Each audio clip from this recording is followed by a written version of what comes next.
ఒకసారి ఒక వ్యక్తికి దారిలో యముడు కలుస్తాడు. అయితే ఆ వ్యక్తికి అతడు యమధర్మరాజని తెలియదు. యముడు ఆ వ్యక్తిని తాగడానికి నీళ్లు అడిగాడు. ఒక్క క్షణం గడిచిందంటే ఆ నీళ్లు ఆ వ్యక్తి తాగేవాడే. కానీ అడిగిన వెంటనే యమధర్మరాజుకు నీళ్ళిచ్చాడు ఆ వ్యక్తి.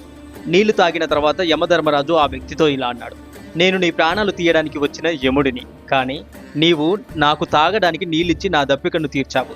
కాబట్టి నీ తలరాతను మార్చుకోవడానికి నీకు ఒక అవకాశం ఇస్తున్నాను అని యమధర్మరాజు ఆ వ్యక్తికి ఒక డైరీ ఇచ్చారు. నీకు ఒక 3 నిమిషాల సమయం ఇస్తున్నాను. ఇందులో నీకేం కావాలో రాసుకో.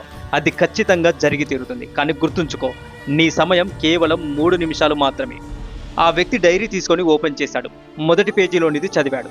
అందులో తన పక్కింటి ఆయనకు లాటరీ రాబోతుంది, అతడు కోటీశ్వరుడు కాబోతున్నాడు అని రాసి ఉంది. అది చదివిన ఆ వ్యక్తి అతనికి లాటరీ తగలకూడదు అని రాశాడు.